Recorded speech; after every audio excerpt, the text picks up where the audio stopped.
Hello and welcome back to my new blog. सगळ्यात अगोदर तर मी आता ठरवलं आहे की थोडंसं जोपर्यंत लोकांचं इंटरॅक्शन होत नाही तोपर्यंत थोडंसं इंट्रो प्रत्येक व्हिडिओमध्ये मी देणार.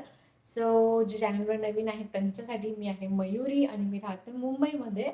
मुंबईमध्ये मी जॉबसाठी राहते आणि माझे हस्बंड जे आहेत ते युरोपला आहेत. सध्या मी फ्लॅटवर राहते मुलींसोबत. माझे रूममेट्स वगैरे आहेत. आणि आता बऱ्याच साऱ्या कमेंट्स अशा येत होत्या मला की व्हिडिओ कंटिन्यू ठेव. बरेच लोक यूट्यूबच्या व्हिडिओवर कमेंट करत होते, काही काही इन्स्टा थ्रू कॉन्टॅक्ट करून मेसेज करत होते. मग विचार केला मी आता की व्हिडिओ कंटिन्यू करणार. आज आहे थर्सडे. मी आता जस्ट थोड्या वेळापूर्वी ऑफिसवरून आलेली आहे. किती वाजले आता? ऑलमोस्ट 8 वाजलेत आता. थोड्या वेळापूर्वी मी आले आणि फ्रेश झालेली आहे. आता जेवण वगैरे बनवायचं. मी आज बनवणार आहे वांग्याचं भरीत. चलो. तर इकडे जे आहे मी आता वांग भाजायला ठेवलेलं आहे आणि वांग्याला मी थोडंसं काप करते आणि त्याच्यामध्ये 2 मिरच्या आणि लसूण 3-4 पाकळ्या असं आतमध्ये थोडंसं टाकते. त्याच्यामुळे मग ते वांग्यासोबत छान मिरची आणि लसूण पण भाजून निघतं. मस्तपैकी ते मॅश करायचं आणि मग छान जोपर्यंत आपल्या वांग भाजते तोपर्यंत इकडे मस्त चहा घेतली मी. रूममेट आली असं तिने मस्त चहा बनवला. सकाळ आणि संध्याकाळ अशा 2 वेळेला चहा पाहिजे असतो, त्याच्यामुळे चहा घेऊन थोडंसं रिफ्रेशमेंट. आज आहे फ्रायडे आणि उद्या जे आहे मला पुण्याला जायचं होतं. त्याच्यासाठी इकडे माझी तयारी चालू होती. ही जी ग्रे कलरची बॅग आहे ही होती माझ्या पुण्याच्या फ्रेंडची. ती त्याला मला द्यायची होती. मी ती जाताना घेऊन जाणार म्हणून त्यातले कपडे वगैरे जे आहे मी दुसऱ्या बॅगमध्ये शिफ्ट करत होते. आता तुम्हाला हे जे ऑर्गनाईज दिसत आहे मेसी वाटू शकतं, पण जसं की मी म्हटलं, मी सध्या फ्लॅटवर मुलींसोबत राहते आणि सध्या बॅचलर लाईफ मी जगत आहे. आणि आमचं जे काही सामान होतं, आम्ही योगेश आणि मी राहायचो तेव्हा आमचं सगळं फर्निचर वगैरे आम्ही सगळं गावी शिफ्ट केलेलं आहे संभाजीनगरला. त्याच्यामुळे मग मला सामान जे आहे असंच ऑर्गनाईज करावं लागतं इकडे तिकडे ठेवून बॅग्समध्ये वगैरे. त्याच्यामुळे मग मला ह्या ट्रॉली बॅगची खूप जास्त हेल्प होते, कारण खूप मोठ्या आहेत या ट्रॉली बॅग. म्हणजे ऑलमोस्ट 79 सेंटीमीटर हाईटच्या आहेत. त्याच्यामुळे मग खूप सारं सामान यामध्ये बसतं. आणि बरेच सारे कपडे वगैरे जे आहेत मी खूप सारी शॉपिंग सध्या करून ठेवलेली आहे विंटरसाठी वगैरे. मग ते सुद्धा छान ऑर्गनाईज केलं, सामान काढलं. म्हणजे त्याचं आवरणं होतंच त्यानिमित्तानेच, कारण एकदा काय होतं, ट्रॉली बॅग्समध्ये सामान असलं ना की ते काढायचा खूप कंटाळा येतो. कबड वगैरे जर असेल ना तर ॲटलिस्ट आपण ते लवकर ओपन करून सगळं ऑर्गनाईज असलं की आपण घेऊ शकतो. पण बॅग्समध्ये ठेवल्यामुळे बरेच सारे कपडे असे असतात, आपण विसरूनही जातो की अरे हे कपडे आपल्याकडे आहेत आणि ते आपल्याला घालायचे आहेत. हे सगळं थोडंसं कंटाळा करतो आपण. पण म्हणजे ही जी लाईफ मी जगत आहे सध्या, मी या अगोदर लग्ना अगोदरसुद्धा नाही कधीच असं हॉस्टेलला किंवा कुठे फ्लॅटवर मुलींसोबत राहिली. मी आता हे फर्स्ट टाईम आयुष्य जगत आहे आणि ते मी एन्जॉयसुद्धा करत आहे. जे काय आहे ते मस्त एन्जॉय करते आहे. उद्या आहे जसं की मी म्हटलं सॅटर्डे आणि काही कामानिमित्त मला जायचं आहे पुण्याला. माझी इकडे तयारी चालू होती आणि खूप सारे कपडे आहेत. तरी पण आम्ही खूप सारे कपडे जे आहे सामान शिफ्टिंगच्या वेळी घरीच नेऊन ठेवलेले गावी आणि तिकडंच आमच्या कपाटामध्ये मस्त ऑर्गनाईज करून ठेवले होते. कारण इकडे एवढे कपडे तर लागत नाही, जे थंडीचे वगैरे कपडे आहेत किंवा दुसरे काही कपडे आहेत ट्रेडिशनल ते घालण्यात येत नाही. मग असे कपडे मी कपाटामध्ये तिकडे पॅक करून ठेवलेले आहेत आणि जे फक्त रेग्युलरली मला इथे लागतात तेच मी एवढे ठेवणार. आणि धूळ खूप येते म्हणून बॅगला जे आहे कवर घालूनच ठेवते आणि खूप जागा आटू नये म्हणून थोडंसं असं एकावर एक गोष्टी ऑर्गनाईज करून ठेवते, जेणेकरून ते जास्त रूमभर पसारा असं वाटत नाही. त्यानंतर जे आहे मी घेतलं दुसरं काम हाती, ते म्हणजे मला बॅग पॅक करायची होती आणि खूप सकाळी सकाळी मला निघायचं होतं. म्हटलं बरं आहे की अगोदरच आपण बॅग पॅक करून ठेवू. जे जे कपडे मला न्यायचे होते ते मी साईडला काढून ठेवले आणि शक्यतो मी ट्राय केला की मी जे विंटर कपडे आहेत तेच घेऊन जाणार, कारण पुण्याला प्रचंड थंडी असते. आणि ज्या एरियामध्ये आम्ही राहायचो, जिथे आमचे फ्रेंड्स आता सध्या राहतात, तिकडे तर खूप जास्त थंडी असते. त्याच्यामुळे मग मी विचार केला की थोडेसे जाड कपडे स्वेटशर्ट्स वगैरेच घेऊन जाईल, जेणेकरून थंडी वाजणार नाही. आणि हे असे कपडे तर मुंबईमध्ये घालणं पण होत नाही, कारण मुंबईमध्ये थंडी वाजतच नाही. सो त्याच्यामुळे मग हे कपडे असेच पडून राहतात. म्हणून म्हटलं मग ते ॲटलिस्ट घालणं होईल तर मी पुण्याला घेऊन जाईल. आणि त्यानंतर आवरून झालं की इकडे छान मी असं जेवण केलेलं आहे. जेवणात हा असा मेन्यू होता. तर आज फॅनचा आवाज एवढा येतो ना, आणि माझ्याकडे सध्या माईक नाही आहे, सो मला घ्यायचा आहे, इग्नोर द बॅकग्राऊंड. सो मला घ्यायचा आहे माईक. आणि मी सर्च करते ॲक्च्युली, आता मला घ्यायचा तर चांगलाच माईक घ्यायचा आहे, जो लॉंग टर्म चालेल असं मी विचार करते. मागे मी एकदा ऑर्डर केला होता, जो बाय मिस्टेक माझ्याकडून तुटलेला आहे. सो त्याच्यामुळे आता असं मॅनेज करावं लागतं. सो आज सेकंड डे आहे आणि दुसऱ्या दिवशी डायरेक्ट व्हिडिओ शूट करते. कालचं तुम्ही बघितलं असेल, सगळं बॅग वगैरे पॅकिंग करणं हे त्या गोष्टी केल्या आणि भयान थकलेली. सो जेवण करून मी डायरेक्ट झोपले होते. आता आज फ्रायडे आहे, ऑफिसवरून आलेले. आज ॲक्च्युली मला पुण्याला जायचं होतं, पण माझं जायचं आज कॅन्सल झालं. उद्या सकाळीच मला अर्ली मॉर्निंग निघायचं आहे. सो असं आता आहे. आणि आज आता व्हिडिओ शूट करण्यामागचं पर्पज एक आहे की जे लोक मुंबईत राहतात ना, त्यांना माहिती आहे मुंबईचं स्ट्रगल काय असतं. सो आता मागे मी एकदा जो व्हिडिओ पोस्ट केला होता, एक शॉर्ट व्हिडिओ की how I travel in Mumbai for office, तर त्याच्यावर खूप लोकांनी छान छान कमेंट्स पण केल्या होत्या. पण काही काहींचे कमेंट्स होत की ह्याच्यात काय, असं काय तसं काय. सो जे इथे राहतात ना, त्यांनाच ही गोष्ट चांगली माहीत आहे की मुंबईचं लोकलने वगैरे प्रवास करायचं जे स्ट्रगल आहे ते काय आहे. जे रेग्युलरली करतात त्यांच्यासाठी तर म्हणजे सवय आहे, पण त्यांचं पण स्ट्रगलच आहे ते म्हणजे शेवटी.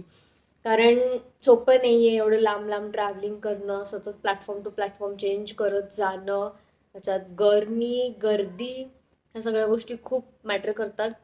आणि आज हा विषय याच्यावरून काढला की आज मी सकाळी मॉर्निंगला ऑफिस जात होते आणि जाता जाता एवढी गर्दी असते ना ट्रेनमध्ये चढताना भयान, तर मी थोडंसं माझ्या पायाला आज दुखापत करून घेतली आहे.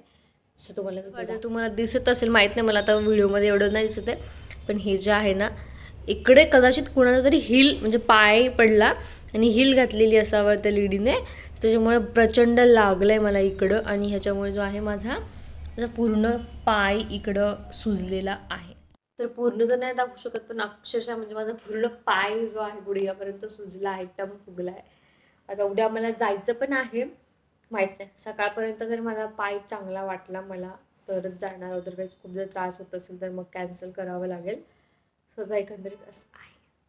आणि मस्त जेवण झालेलं आहे आता थोड्या वेळापूर्वी. जेवणात आजचं कॉम्बिनेशन जरा युनिक होतं, खीर प्लस बर्गर. तर खीर याच्यामुळे कारण जी रूममेट जी आहे माझी तिला खायची होती, आणि बर्गर याच्यामुळे की आमच्याकडचं पीठ संपलेलं होतं आणि त्याच्यामुळे मग विचार केला की आता काहीतरी ऑर्डरच करू. सो बर्गर ऑर्डर केलेला, जेवण झालेलं आहे छान. खूप जास्त गरम होत आहे मुंबईमध्ये. मागचे जे 2-3 दिवस होते छान असं थंड वातावरण झालं होतं, थंडी वाजत होती अक्षरशः. पण परत कालपासून जे आहे खूप जास्त टेम्परेचर वाढलं असं वाटायला लागलंय आणि खूप जास्त गरम होतं ॲक्च्युली. सो असं वातावरण आहे आता तिकडे. ही क्लिप आहे सॅटर्डे मॉर्निंगची. खूप अर्ली मॉर्निंग जी आहे मी निघाले होते आणि ब्लाब्ला कारने मी जाणार होते. सो थोडंसं डिस्टन्सवरून ती कॅब मला पकडायची होती, त्याच्यामुळे मग मी तिथपर्यंत ऑटोने गेले. आणि सॅटर्डेच्या दिवशी एवढं सकाळी सकाळी उठणं म्हणजे फार अवघड असतं, पण तरी उठावं लागलं कारण लवकर निघाले म्हणून मी तिकडे लवकर पोहोचणार होते. अदरवाईज मग ट्रॅफिक वगैरे लागलं किंवा दुपारी गेलं तर खूप वेळ लागतो. सो त्यामुळे मग मी खूप लवकर निघाले होते. Good morning guys. Good morning. हां, नवीन introduction in my channel. Ashu hi. So तसं मी मला म्हटलं मी जाणार आहे पुण्याला, तर पुण्याला आलेली आहे आणि मी आले आता आशूकडे. काल रात्री मी आशूकडे आले. सो आम्ही आता सगळे फ्रेंड्स इकडं जमा झालेलो आहोत. इकडे आहे आमची स्नेहाली. हॅलो. म्हणजे पण कामात येतात आणि मी ब्लॉग घेते. आशू बनवते आमच्यासाठी नाश्त्याला गार्लिक ब्रेड. फर्स्ट टाइम मी आशूच्याच काहीतरी खाणार आहे. Yes Ashu first time. So आशूच्या हातात गार्लिक ब्रेड आपण ट्राय करूया. ते घेऊन गाईज आम्ही आज काहीतरी प्लॅन पण करणार आहोत, काहीतरी फिरायला जाणार आहोत कुठेतरी. सो लेट्स सी कसा प्लॅन एक्झिक्यूट होतो. Guys, this is the dish and this is the chef. Looking very tempting. बघू आता. आता याला आशू रोस्ट करणार ओव्हनमध्ये आणि मग आम्ही खाणार.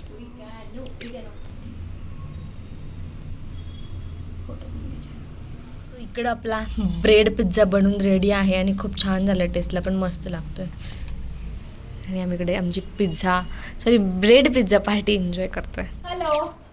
सो आमचं इकडे झालेली आहे दुपार म्हणजे झालेले आहे 3:30 आणि आम्हाला निघायचं होतं लवकर फिरायला जायला, पण आमच्या लेट गोष्टी ऍक्टिव्हिटीजमुळे आम्हाला लेट झालेला आहे.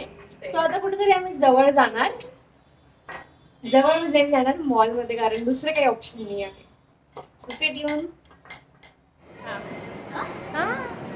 जैसे कि हमने कहा था मॉल जाने वाले. बाय द वे आपण मराठी बोलू शकतो. मुंबईकर आपलं चॅनल मराठीत आहे. प्रॉपर मुंबईकर झाली असतो. काहीच आशू सोबत समोर पण बरेच सारे ब्लॉग्स येणार आहेत. So stay tune.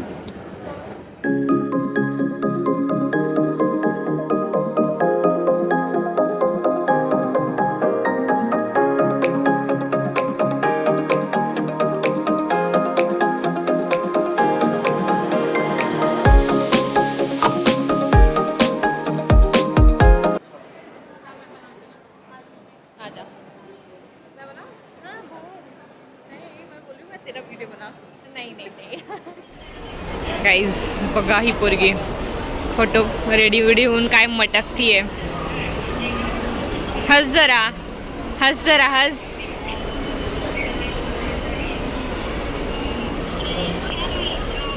Guys Ashu आहे ना, पहिले मी तुम्हाला इंट्रोडक्शन करते. आशू आहे माझी कॉलेजची best friendship since 2017. So it's almost 10 years now and we are still friends and still counting and many more to go. Guys पुण्यात थंडी असेल म्हणून ह्या हिशोबाने मी स्वेटशर्ट वगैरे सगळं तयारीने आले आणि इकडे येऊन बघा काय करते, आईस्क्रीम खाते, कारण पुण्यामध्ये थंडीच नाही आहे बिलकुल.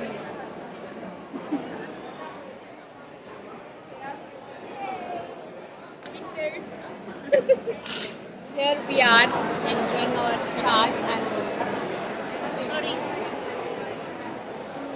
Busy है. भूख लागली आहे.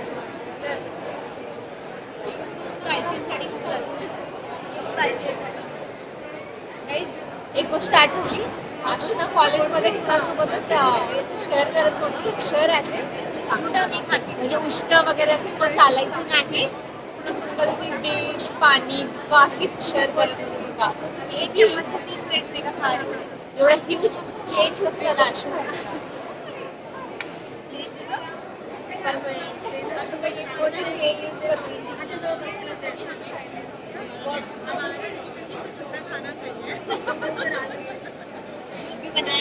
डायलॉग है वायरल थे, जिंदगी हमें दोबारा नहीं मिलती, इसलिए जितना खाना चाहिए.